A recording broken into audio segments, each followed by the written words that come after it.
मोहतरम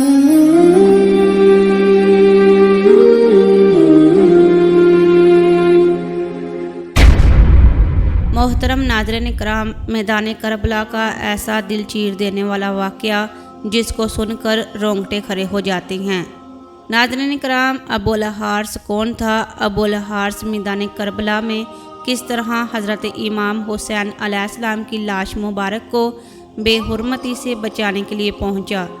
ये एक ऐसा वाक़या है जिसको सुनकर हर साहिब ईमान इंसान का दिल खून के आंसू रोता है। आपसे गुजारिश है कि वीडियो को आखिर तक ज़रूर देखें। इमाम हुसैन अलैहिस्सलाम ने बचपन से ही एक शेर पाल रखा था जिसका नाम अबुल हारिस था। अरबी में हारिस शेर को कहा जाता है। नाज़रीन कराम, एक दफ़ा मौला अली खुतबा दे रहे थे कि इसी दौरान कुछ लोग दौड़ते हुए हज़रत अली रज़ियल्लाहु तआला अन्हा के पास आए तो इन्होंने कहा कि मौला, एक शेर आपकी तरफ आ रहा है। हज़रत अली ने फरमाया कि बैठ जाओ, ये शेर किसी को कुछ नहीं कहेगा। नाज़रीन इकराम, ये बात अभी ख़त्म नहीं होती कि एक बहुत बड़ी शेरनी ने इमाम अली के कदमों में सर रख कर सलामी दी। इसके बाद इस शेरनी ने एक चंद दिन का अपना एक बच्चा मौला अली की खिदमत में पेश किया।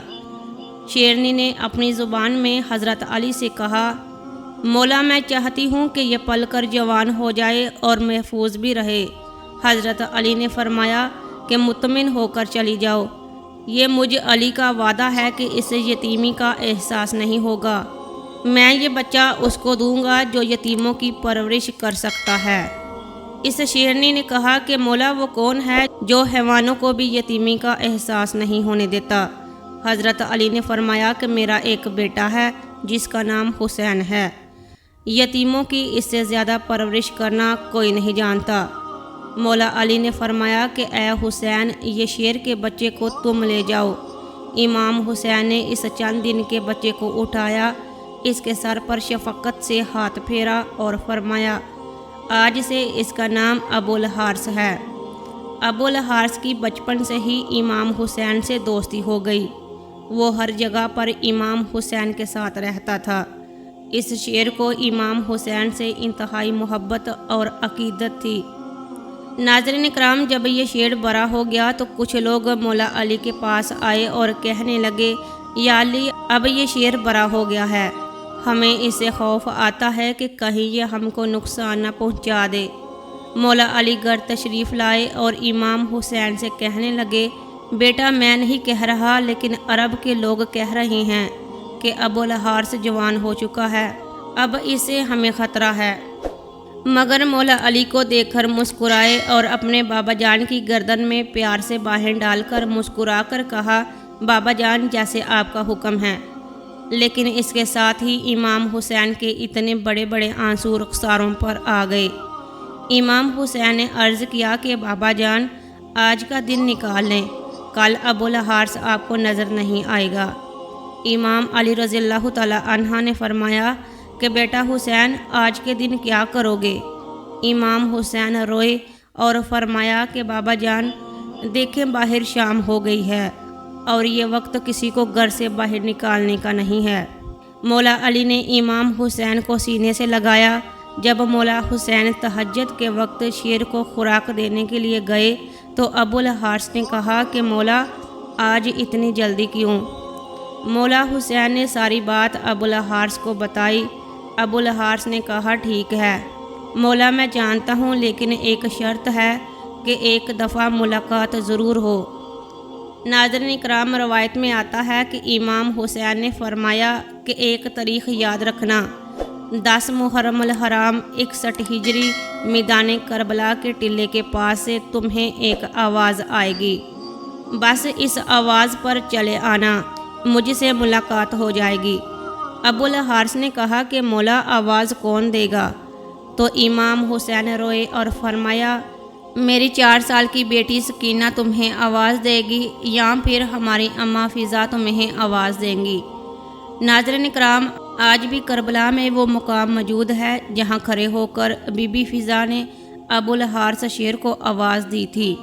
इमाम हुसैन ने जब अबुल हारिस को आज़ाद किया तो इन्होंने फरमाया کہ اے ابو الحارث تم ملک عراق میں چلے جاؤ، وہاں پر نینوا کا ایک جنگل ہے، اس جنگل کا بادشاہ شیر مر چکا ہے، تم وہاں چلے جاؤ اور وہاں جا کر بادشاہی کرو۔ ناظرین اکرام، امام حسین کا حکم مان کر ابو الحارث مدینہ سے چلا گیا۔ وہ عاشوراء کی شام تھی کہ جب امام حسین شہید ہوئے تو امام حسین کی شہادت کے بعد عمر ابن سعد لعین کا حکم تھا کہ امام حسین کی لاش پر گھوڑے دوڑا دیے جائیں اور لاش مبارک کو پامال کر دیا جائے۔ یہ آواز سن کر اہل حرم میں قیامت برپا ہو گئی۔ جیسے ہی افواج یزید کے اندر یہ اعلان ہوا تو بی بی فضا حضرت بی بی زینب خاتون اسلام اللہ علیہ کے پاس آئی اور کہنے لگی کہ اے پاک سیدہ، رسول خدا صلی اللہ علیہ وآلہ وسلم کے ایک صحابی تھے جو سمندر میں سفر کر رہے تھے کہ کشتی ٹوٹ گئی تو وہ ایک لکڑی کے تختے کا سہارا لے کر ایک جزیرے میں پہنچے۔ اس ویران جزیرے میں اس نے ایک شیر کو دیکھا۔ وہ شخص شیر کو کہنے لگا کہ مجھے اذیت مت دینا، میں رسول خدا صلی اللہ علیہ وآلہ وسلم کا غلام ہوں۔ تو اس شیر نے جیسے ہی اس صحابی کی بات سنی تو وہ اسے مارنے کے بجائے اسے صحیح رستے پر لے گیا۔ بی بی فضا نے فرمایا کہ اے میری پاک سیدہ، اس علاقے میں ایک شیر رہتا ہے، مجھے اجازت دیجیے میں اس شیر کے پاس جا کر اسے بلاتی ہوں اور ظالموں کے ارادے سے اسے آگاہ کرتی ہوں۔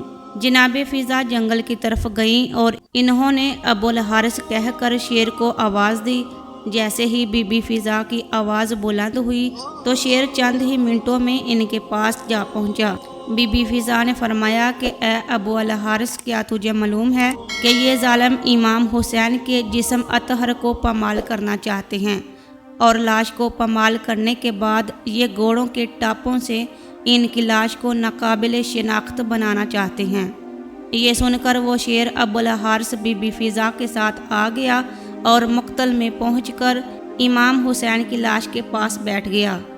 اس شیر ابو الحارث نے خون امام حسین سے پیشانی رنگین کی اور روتا رہا۔ جب کوفی لوگ گھوڑوں پر سوار ہو کر امام حسین کی لاش کو پامال کرنے آئے تو دیکھا کہ ایک شیر موجود ہے۔ گھوڑے وہاں نہ ٹھہر سکے اور بے قابو ہو کر بھاگ نکلے۔ سواروں نے بھی پلٹ کر نہ دیکھا۔ جب اس واقعہ کی عمر بن سعد ملعون کو خبر ہوئی تو کہنے لگا کہ اس کو کسی پر ظاہر نہ کیا جائے، یہ ایک فتنہ ہے۔ جناب فضا نے شیر کے آنے کی خبر جناب زینب علیہ السلام کو سنائی اور اس طرح لاش مطہر پامال ہونے سے محفوظ رہی۔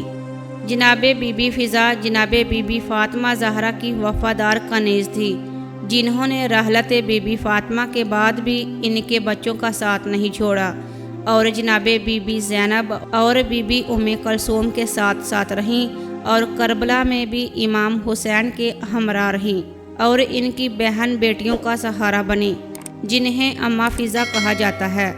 اور رسول خدا نے اپنی ظاہری زندگی میں جناب بی بی فضا علیہ السلام کو 3 دعاؤں کی قبولیت کی سند بخشی تھی۔ واقعہ کربلا پیش آنے سے قبل وہ 2 دعائیں مانگ چکی تھیں اور ان کی تیسری دعا جو انہوں نے واقعہ کربلا کے لیے سنبھال رکھی تھی، لاش امام حسین علیہ السلام کو ایک بار پامالی کے بعد دوبارہ پامالی سے بچانے کے لیے ابو الحارث کو بلوایا جانی تھی۔ مزید اچھے اور اسلامک واقعات سننے کے لیے ہمارے چینل چراغ منزل کو ضرور سبسکرائب کریں۔